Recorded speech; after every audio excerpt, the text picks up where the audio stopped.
Hello and welcome to episode 22 in the Creative Entrepreneur Interview Series. This is Bob Baker.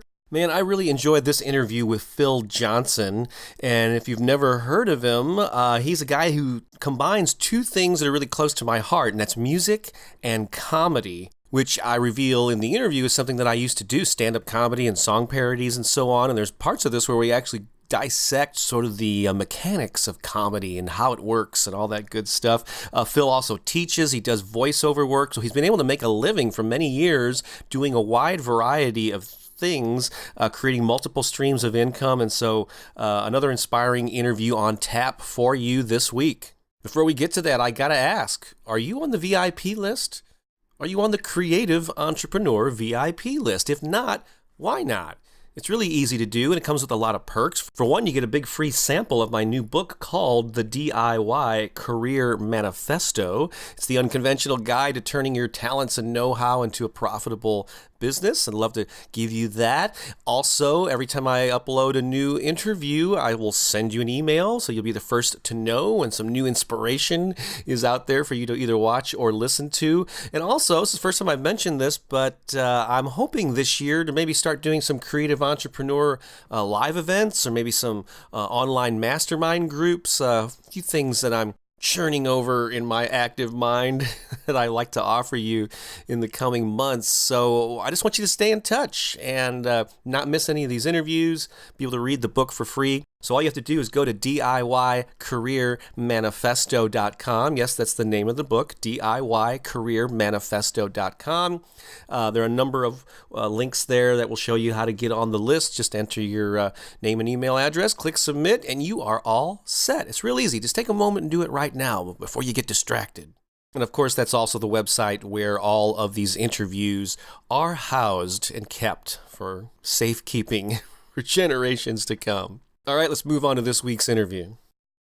Welcome to another episode of the Creative Entrepreneur. Bob Baker here, and I am with a guest who has a fascinating career where he combines comedy and music, which are actually two of my favorite things. And my guest today is Phil Johnson. How are you, Phil? I'm good, Bob. Thanks for having me on. This will be fun. Yes, it will. It will indeed. I know we've been on each other's radar for some time now. I assume you originally found me through my music marketing stuff some years ago. Is that correct? Or? I did. I've been following guys like you and Dave Hooper and Tim Sweeney and all those folks for a long time. So yeah, you guys have all been very helpful to me. Well, that's awesome. And so what you do, and maybe I'll let you explain exactly what it is that you do, and I'm going to ask you a little bit about sort of your business model too, before I get into the official list of questions. But this is really special for me because a lot of people may not know this, but I do a variety of things. I've been a musician. Obviously, I make a living as an author. If you're watching it on YouTube, you'll see my artwork. In the background here, I'm a visual artist. But there was a period where I did a lot of other performance stuff. I did theater, so I was in community college theater. I did stand-up comedy, where I did a lot of song parodies. I included the guitar. I've been in improv troupes too. We even though I'm not active in stand-up and doing the comedy thing live, this was a 15-year period of my life where it was a big, it was a nice little chunk of it, and I loved that, being able to share laughter with an audience. So I'm really intrigued to find out, what you do because I connect with it. So yeah, tell me, so how do you combine music and comedy? And then tell me, people ask you, Phil, what do you do? How do you answer that? How do you answer that question? I tell people I do lots of things and I try to do nothing as much as possible. But artistically, the music and the comedy is my main thing. But I teach music lessons and I do voiceover work and I do a little bit of acting when it pops up, and I do some internet stuff, and so I do a lot of things. But from the music and comedy thing, I started out as a straight just music guy. All I wanted in the world was to be a guitar player in a rock band. That was all I wanted, and I did that for a long time, and then I ended up being the singer in a rock band because I couldn't find a singer that I wanted to work with. So then I became the singer, and then I accidentally wrote a couple of funny songs, and those started to click with people, and they went, "That's what you should be doing." And I was like, no. That's goofy B-side stuff. And they're like, "No, that's the song we're still singing the next day." And cool. So it was actually at a music conference where I had played a couple of those goofy songs. There was a song called Whale Blubber which is a love song, strangely. And I played that, and everybody the next day was like, "Oh my God, we can't get that whale blubber song out of our head. That's what you should be doing." And so I gave it a shot. I got invited to go do a comedy music show in San Francisco, and the MC of that show saw me, and she was like, "Oh, I need a guitar player. My comedy act, come and play for me." So I started playing backup for her, where we were doing this crazy, like she's 73 years old, and she was doing striptease bits to Sex Pistols songs. Yeah, wow. I mean, it was crazy. She's awesome. She's fantastic. And so people they found out I had some stuff. They started offering me sets. And they started going, "Hey, can you do 7 minutes?" I was like, 7 minutes? I do 4 hours with my band. What do you mean 7 minutes? Then I discovered how difficult 7 minutes is. Of comedy, right? Yeah. Of comedy, yeah. And for the first, I think, 2 years maybe of doing comedy, I didn't really do any stand-up. All I did was the songs. And then I started catching flack from the traditionalists. "Oh, he ain't a real comic. He can't do stand-up." So I learned how to do stand-up too. Yeah. Yeah, it is the most, and like I said, I haven't done it in many years, but it's probably one of the most challenging things that anyone can probably do on a stage, is stand there, you know, practically naked in many ways, and just talk to an audience and hopefully get a response from them. And are you like, I remember I guess the goal of a comedian is getting like so many laughs per minute, right? I mean, isn't it? There's not like you don't want a whole lot of dead air when you're doing comedy, right? Right. Yeah. Should be a laugh. They say professionally a laugh every 7 to 10 seconds on average. Wow. Yeah. And so it was interesting, because when I started giving workshops, like after doing comedy for so long, and even theater, where that's a whole different type of thing, but I actually got nervous when I was just talking endlessly with no constant feedback loop, so I was like, "Oh my God, they're bored," and I think that was that comedy training of, I got to keep them engaged. If I'm not hearing something from them, something's wrong, Right. And it took me a while to get over that, but so how did you learn your chops, like at open mic nights, or just doing them at your music, talking at your music gigs, or? That's really what it was. I started talking in between the songs, and that's how I kind of fell into the stand-up thing. Was I would start goofing around between the songs and making funny introductions to the songs and things like that. And people were like, "Hey, maybe you should try this." And I was like, and so I did start going to a few open mics and things, but I kind of slipped in on, I don't know, I kind of slipped in on some booked shows at little places, and all the comics were freaked out because I already had merchandise, and they're like, "Who's this dude who's been doing comedy for 5 minutes? He's already got albums out?" Because I had it from the music game, Right. And so just from day one, it was really just a smooth transition for me. It was just a new format for a show more than anything, right? And more gigs that were available to me. So, yeah. So before I hit the record button, you had said that you've been self-employed for a good 20 years. Is that right? Yeah. That's awesome. The The last real job I had was working in a warehouse at a Montgomery Ward's, which they're not even in business anymore. So, I did that, and then I learned how to teach music. I went for a summer program to learn how to teach music, and I did an after-school music program for this music school for a year, and then I split off on my own. And I haven't had a job since then. I had one for about a year because my girlfriend insisted on it. But I quickly learned that was not going to work. So it sounds like you made multiple streams of income work for you, because I think a lot of people that secretly want to be self-employed, they think that everything has to come from one source. Like as a musician, it's got to be live gigs and CD sales or whatever.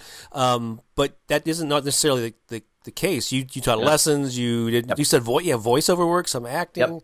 Mm-hmm. Is that still your model today? Like, how has it evolved? Is it all those things? Yeah. Well, I mean, just this week. What's today? Wednesday. I've already done a voiceover gig. I've already done about a dozen music lessons, and I have a comedy gig tonight. So that is still my model. I've always found that having those multiple streams of income keeps me from having to rely on any one of them, because at any one point, one of those is tanking. Right. And there have been a few scary times when they were all tanking all at once, which happens sometimes. But for the most part, if one's bouncing, then the other one's down. I can stay afloat, and it's really nice that way. Plus, I don't get bored, because I really get bored doing the same thing every day, even if it's my favorite thing in the world, which is standing on a stage for an audience.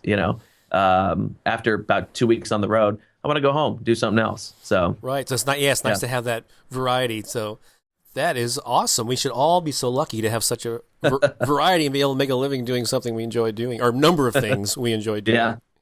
All right, Phil, so let's get to those official interview questions. So, you've reached the enviable position of being self-employed for 2 decades now. And if you had to identify 2 or 3 factors that really kind of were responsible for you, being in this position, what would those be?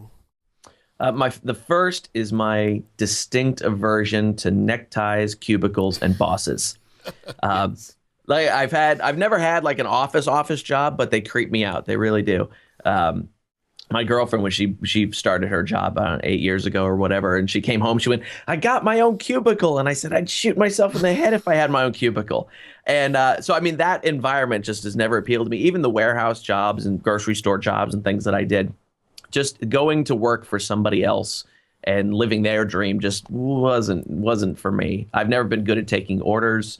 And I was always the guy that I should have been fired a lot of times, and I never was because I always played just barely within the rules. And I still kind of do it that way too. I just barely play in the rules. So that's cool. There was that aversion to just that whole job environment that forced me into it. And one of the things that really helped me kind of do it was just making sure that I put in the time every day, no matter what else was going on. Actually, besides teaching music, and this is strange, but one of my other first self-employed jobs was selling internet porn. And I did that. Yeah, I did that for 7 years for a good chunk of college. And I made a lot of money doing it. And it was great. And I could do that at 5 o'clock in the morning and then go to school. And then go to college and do my classes and then teach in the evening and play in the band and do all that kind of stuff, So I made sure, and I still do this, I make sure that I put in the time every day on whatever needs to be worked on. And I'm very organized with to-do lists and things like that. So that was really, really important to me being able to get rid of all the stuff that I didn't want to do. And it's funny. That's the second time the topic of porn has come up in the last couple of interviews. I wonder if this is a new trend. Maybe I should be reaching out to another type of guest. I guess you go. That's a creative entrepreneur, isn't it? So it is. It's a much more difficult business now. But I quit doing that in 2005, I think, because my girlfriend hated it. You said you were selling it online, so you were like promoting things like through affiliate links or something? Or? Exactly. Okay. Exactly. Yeah, exactly. I was wondering. Okay, so not that I know a lot about that business, but maybe I shouldn't have said that. But anyway, so I was an affiliate. I was doing that kind of stuff. Back then, it was the Wild West, so there was a lot of money to be made. Not so much now. It's pretty corporate now, which is weird. Yeah, probably wearing suit and ties somewhere, maybe. Oh yeah, and that's it. Yep, just a tie. Anyway, but speaking of that, I totally like the last full-time job or day job that I had was actually in the corporate world. It was the only time I'd ever worked corporate. I've had odds and ends. I've been actually self-employed for much of my adult life, but had to take on either part-time or full-time jobs here and there to make. We got to do what you got to do. But I had a cubicle gig for like 5 years. And actually, I'm celebrating this month 10 years of being completely self-employed, where I left that job. I didn't get laid off like a lot of people who go they got laid off and then they have to figure out. But I did it on purpose because I built up my book business. But yeah, the suit and ties, I was just biding my time, man, until I could get out of there. Putting in the time, dedicating to it. That's number 2. And is there a third one that you?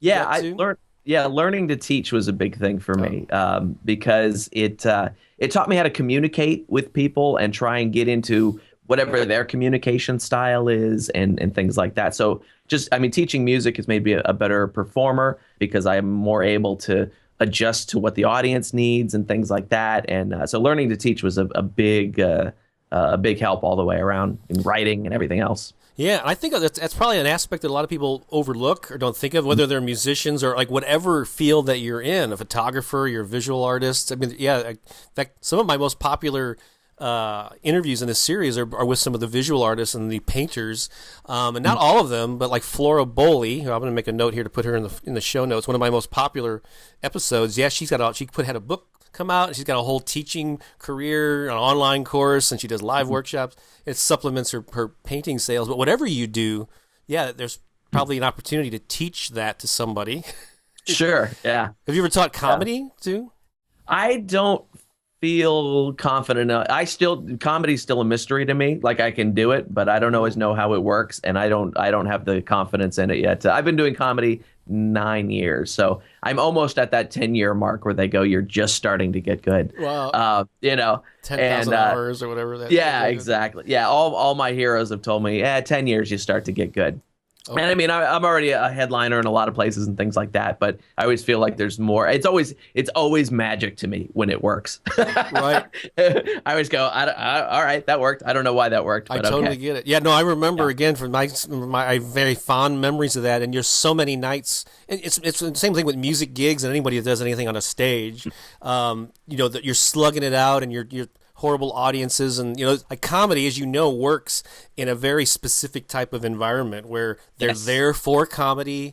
It's it's intimate. The tables, chairs come right up to the stage. Mm-hmm. Some of the worst, even some of the best paying gigs were some of the worst ones where like a company said, "Hey, we're going to surprise everybody with a comedian." And they go, "Here's the comedian." And they're all talking to each other, and there's like a football field that separates you in the front row, and but when it works, man, it's a thing of beauty, isn't it? Like it is. It's the greatest thing in the world. But like you said, it's the most dangerous art there is, because it's so delicate and there's so many things that can go wrong with it.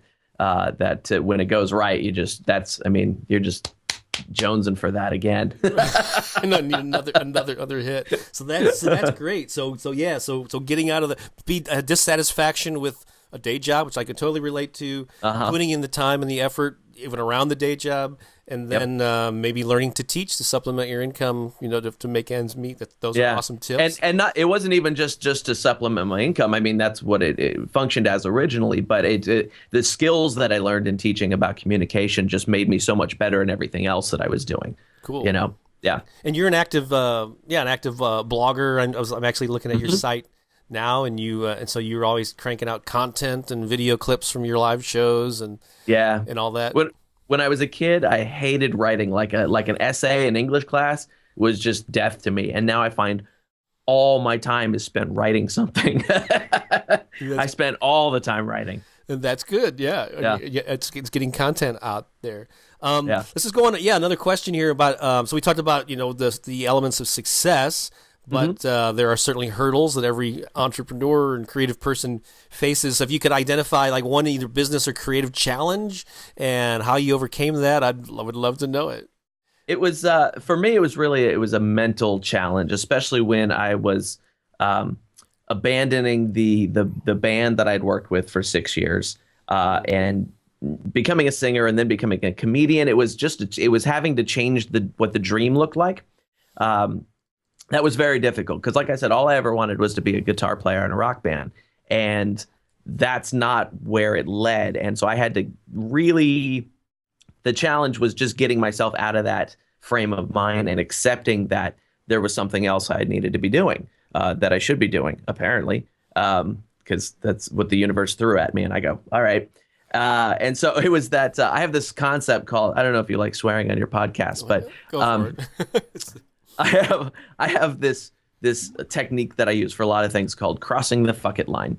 And to me, that is when I'm nervous about going up in front of a crowd or when I'm nervous about starting a project or finishing a project. I just have to know that nothing super horrible can happen. I've had some pretty bad things happen. Nothing super horrible can happen. And if it's an audience, I'm never going to see those people again. So in my brain, I just go, you know what?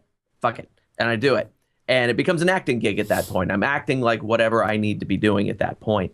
And that has gotten me through a lot of difficult challenges. But that was really the one, was just changing the dream in my head and seeing that it was going to take a different form than I expected.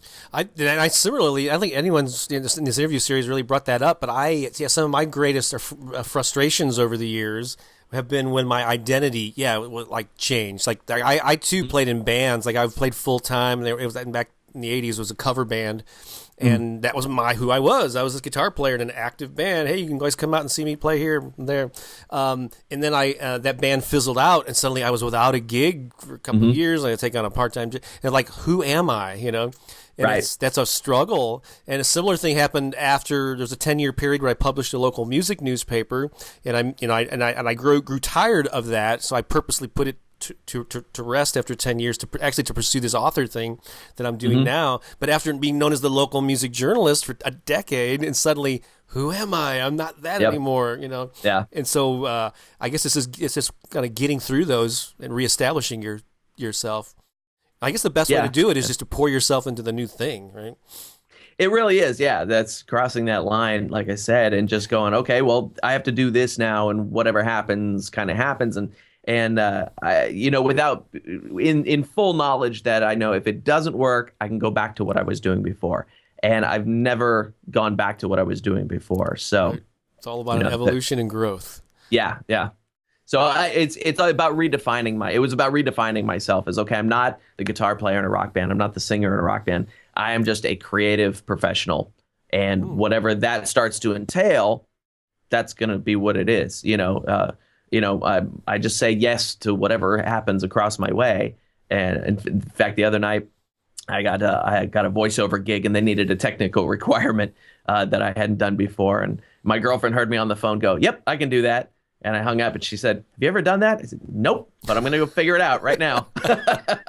That is awesome. That's actually Derek Sivers, who I just recently, he had the same thing, said say yes to everything. Yeah. And then he had a similar story about someone he needed a jazz piano player, says I can do that, but he didn't. He had to learn how to play jazz piano to get the gig.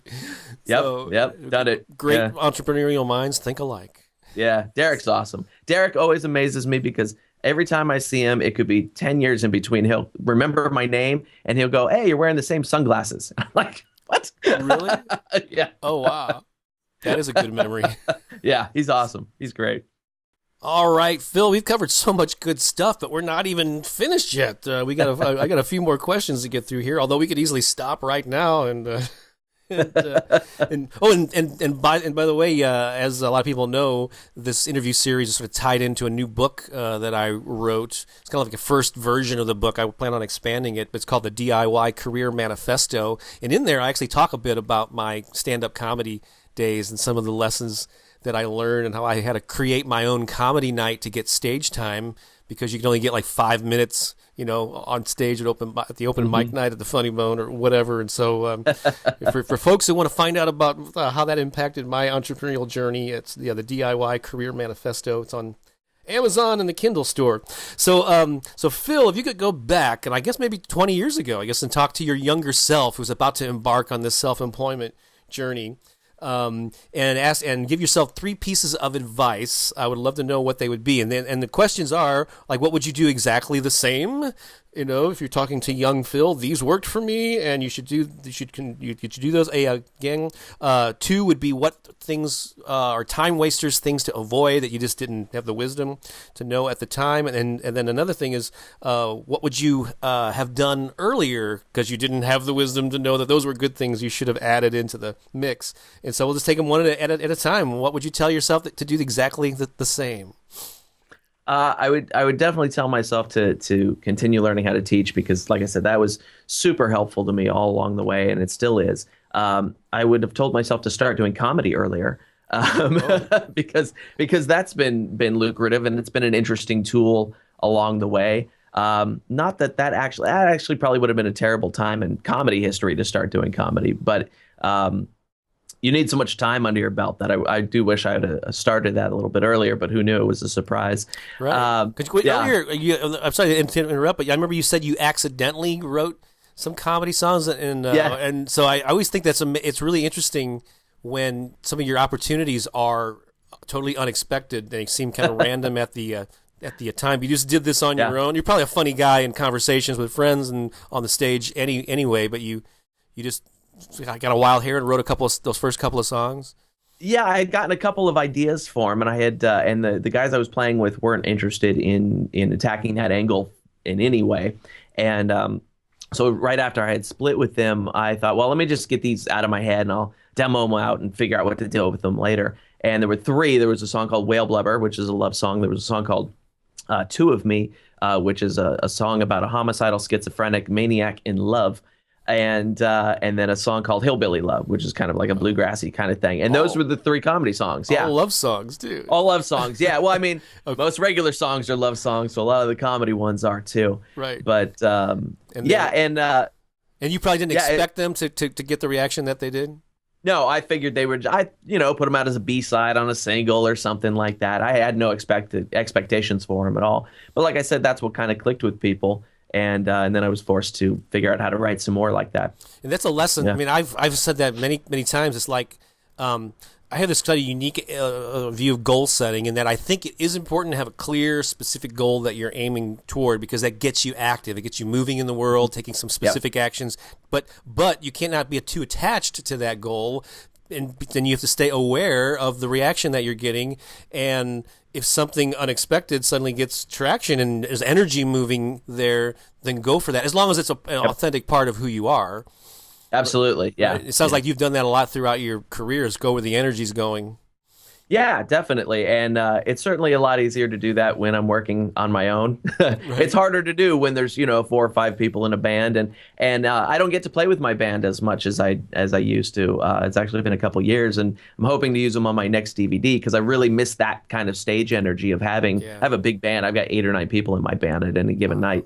Horns, keyboards, and percussion, and all kinds of stuff. Doing the comedy music stuff, just bigger and louder and more obnoxious. Oh, wow. Yeah, so it's really, really fun, but I miss that energy. But it's also, on the flip side, such an administrative headache to wrangle that amount of people and make it all happen, that, with just working by myself, if somebody goes and, hey, can you do a set tonight? Yep, I'll be there. That's all I need. That's exactly why I designed my own career to be self-employed. I mean, solo, work from home, not have to answer and get permission or wait for approvals and all that stuff. Right, right. It's kind of that indie mindset. So you said you would the things you do exactly the same as teach. You said you do comedy earlier so you could hone your craft. Is there anything you would avoid? Did you any rabbit holes you went down that wasted time? Yeah, there were 2 huge financial rabbit holes, and one of them was, and this was before I found guys like you and Tim Sweeney and Dave Hooper. We spent $10,000 on a radio promotion campaign, and of course that was all going to be split evenly among the band members, and I ended up paying for the whole thing, as those things go. And it actually, we did okay. We hit some of the industry charts and all that kind of stuff. We didn't get to tour on it because our booking agent's life fell apart. My drummer quit. All those normal sorts of band things. And so while we got a bunch of radio play out of it, we weren't able to follow up on it, and it just cost me, $10,000 and lots of credit card bills and things like that. Oh my God! So yeah, I think a lot of people have the mistaken belief that like money is what it takes to really succeed, and it certainly helps if you've got it. But throwing money at something is rarely the solution. Yeah, no, it isn't. It isn't necessarily. Sometimes it is, and sometimes it isn't. In that case, it was just. I mean, had we been able to follow up on it and hit the touring circuit a little more after it, it might have sparked something, but it might not have either. So that's hard to tell. And then the other one, the other rabbit hole was actually just over the last couple of years. I had, I guess the lesson is check out the people that you're going to work with a little bit closer. I had hooked up with this real estate agent, and this was completely outside of the arts. We were going to invest in real estate together because she had the know-how and I had a good credit score. And so we formed a corporation, and long story short, she ended up charging up $100,000 worth of debt in my name. Oh my God. And not closing even one real estate deal over the 3 or 4 or 5 years that it was going on. And so I had to discharge all that through a bankruptcy last year. And ouch. Yeah, and there it is. So I mean, the whole deal, besides the bankruptcy, cost me, $2,500. So financially, it wasn't that big a deal. It was just a big hit to the ego more than anything. And financially, I'm still perfectly stable. It was all corporate stuff, but I got stuck with it. So it was just a matter of, all right, I didn't do my due diligence on that, which my due diligence should have been telling my girlfriend I was going to do it, because she would have gone, no, what are you, stupid? Don't do that. Check with the girlfriend more often. That was your mistake, and she'll probably tell you That was my mistake. Yeah, I don't know. Regularly, every other day. Yeah. So this is just an impression I'm getting, but tell me it seems like you, would you say you have a good balance of right and left brain? 'Cause there's obviously a creative side to you, but I've heard you reference, good credit score and some like technical and financial types of things. Do you have is that an important part of your success, being able to handle both sides of that? I think so. I've always been kind of technically minded. My original major in college was physics, so I've always been sort of a science and math guy. And eventually, it got too above my head, and I went and got a degree in music instead. But but I've always been that kind of right brain, left brain kind of guy. The creative stuff actually comes more difficult for me, whereas the technical stuff is a little bit easier. So I have to force myself to do the creative work. Oh, wow. But I enjoy it a lot more. Oh, so, cool. Well, I've always said that music in particular is very mathematical. I mean, just when you look at the scales and playing augmented fourth with a flat nine and and all this stuff, and musicians often write themselves off that I don't have an analytical brain, and I said that's a bunch of BS. If you've ever written a song or played with other people, and even comedy, I mean, you can really, even though you say it's sort of a mystery to you, you can really dissect that too. Oh, yeah. And get into the details of, I mean, like, because I remember like in some of the bits, I'm sure you have some of your best bits that you've honed the timing, and you've honed the phrasing, and just how long to wait before you throw the punchline in or this next, so that's very detail oriented too. It is. And to me, stand-up comedy is not a lot different than songwriting. You're like, there are those rhythms and timing and all that kind of stuff, even pitch in the way you say something, where I know if I alter my pitch up on this word, it's going to get a bigger laugh than if I go down. Things like that. It's very much like song. I know a lot of comics that just go up there and they're riff and they're good at, just improvising on the fly and talking to the audience. I've been always very composed in what I do, and it comes off as I'm just talking to the audience. But it's almost nearly exactly the same every time I do it. It's very, very scripted in my head. Right. Even though you never wrote it out, it becomes that way because you know what works and you stick with it. Yeah. Yep. That's cool. Well, let me go on to the. This is great. Let me go on to the next question, which is. I don't know how voracious of a reader you are, Phil, but if you could pick one book that was really life-changing for you, what title would that be, and why was it so meaningful?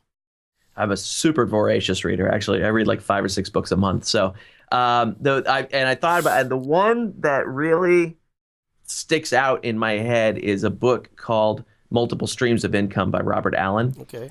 And that's with a caveat: don't do anything that's in that book.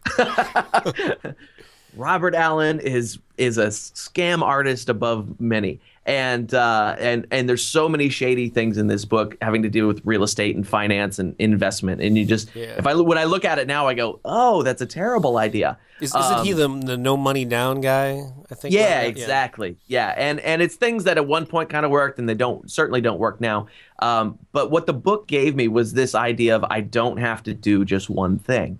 I can do this, I can do a little bit of this, I can do a little bit of that, I can do a little bit of that. And all those things together are going to give me a livable income that I don't have to stress too much on.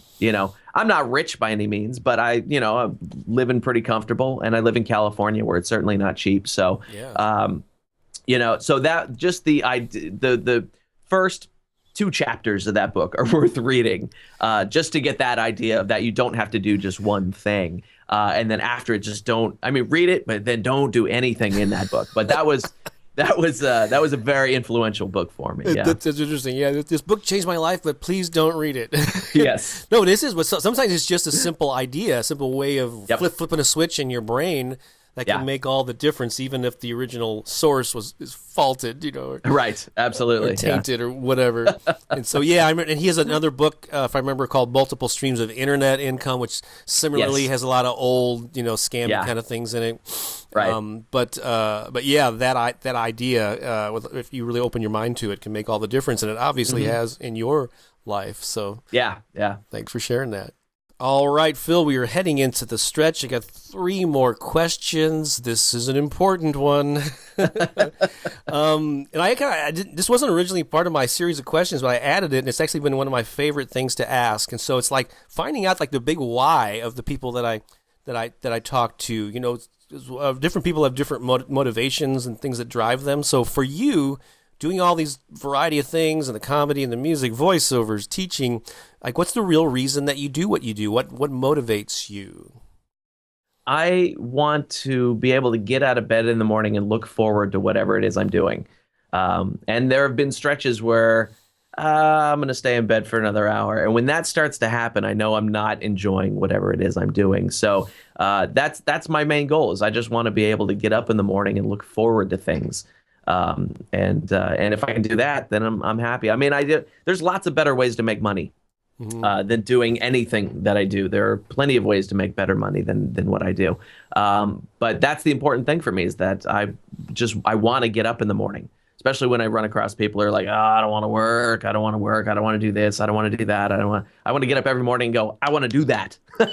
Right. So it's like that's enthusiasm, I guess. Well, it sounds like it's more self-satisfaction, contentment with your life or whatever. It is. Yeah. I mean, when I can get 4 hours of sleep and yank myself out of bed at 4 o'clock in the morning to drive 8 hours to the next show.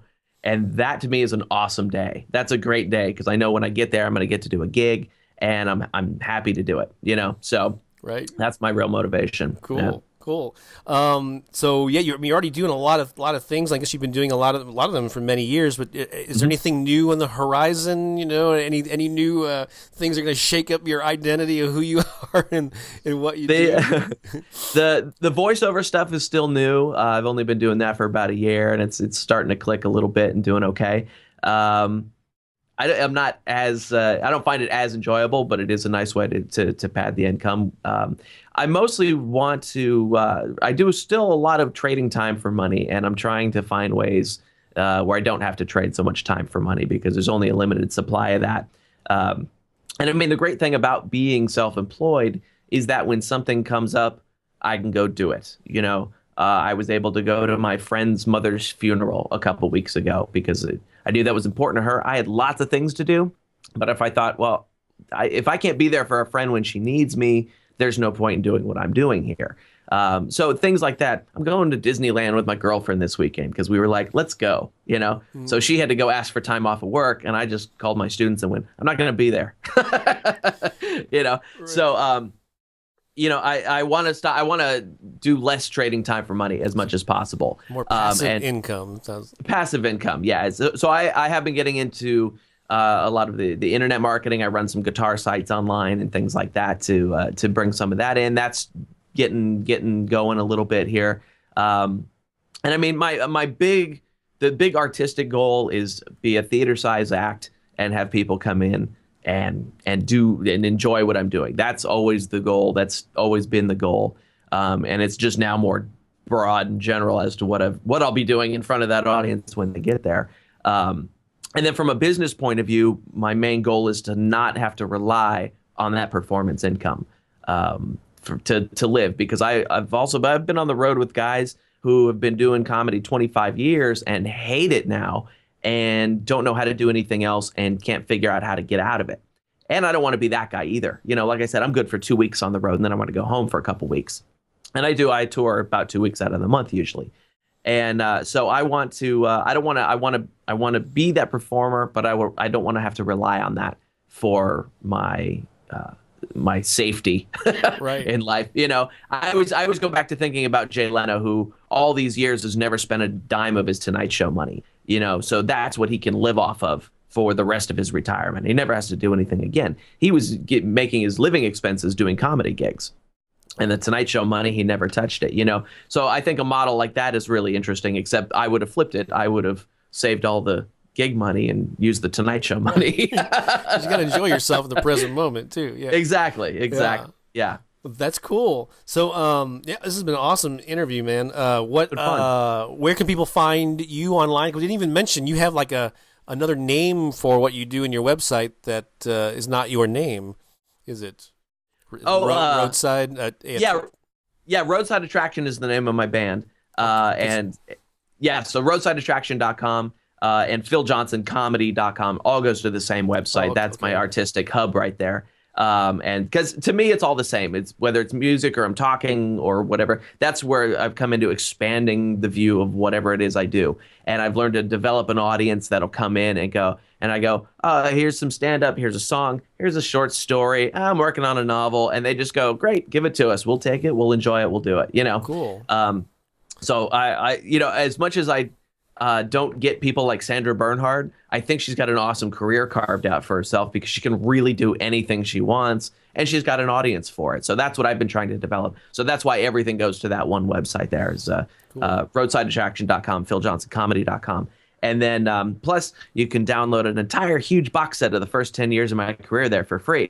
Plug. Awesome. Is that the name your own price thing too? Or I saw on the site, or is that a different bundle? Yeah, no, my new stuff comes out. All of my downloads and things are all name your own price. And but I have the, everybody will give away a free song or a free album. Sure. I give away a huge members area full of songs and comedy and my first stand-up special and an ebook and a whole bunch of other stuff on there. Awesome. So yeah. And that's brilliant. I mean, from a marketing perspective, yeah.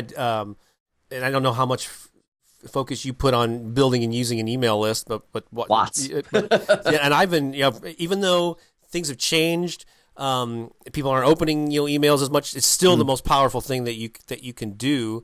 Certainly. And but instead of just saying, "Hey, sign up so I can send you email updates," nobody wants to do that. But when you give them a whole bunch of stuff, you're focusing on what you're giving. That's how you build your list too. Yep, exactly. Yeah, and then I have another website where I'm keeping track of sort of my business experiment. So it's not the artistic point of view. It's the back end, businessy kind of stuff called bigwhizbang.com. Oh, and and that's where I'm keeping track of where I'm writing articles about, okay, here's how I sell merchandise. Here's how I'm building my Twitter following, or here's what I'm doing on YouTube. And so that's for the other artists and self-employed people to come in, even some, here's how I'm getting a good return at Lending Club, and, just different aspects of it, all the different things that I'm doing. And for me, it's kind of a swipe file. If I just go in there and I write an article, so that 6 months from now, when I go, what the heck was I doing? And then I go back in there and read my own article and figure it out, But it's been nice. It's getting a little bit of traction. People are coming in. So I'm trying to help people there too. Yeah. I think I retweeted one of your posts, or at least one of them last year at some point. So I'm going to put all these links to the books and stuff that we talked about in the show notes at DIYcareermanifesto.com. And so, Phil, this was a real joy, man. Thanks for sharing your life and your wisdom. And again, thank you for spreading comedy. But I tell you what, there's nothing better than giving the gift of laughter. I hope so. Yeah. I think it's one of the most, I deliver a lot of value in my books and, through music and all that stuff, but there's something about having people laugh so hard that their stomachs hurt. At the end of the night, and they just feel a sense of joy and all that stuff. And so thank you for doing that and spreading that in the world. And and continued success to you. You too. Thanks, Bob. You're welcome. So this brings this episode to a close, but I'll be back again real soon. And if you're watching on the DIY Career Manifesto site, leave a comment. What do you think about Phil's story here? Let us know, or on YouTube if you're watching it. Leave a comment there. We'd love to interact with you and let you know what you think of all this great wisdom. And so until next time, this is Bob Baker saying so long for now. Bye-bye.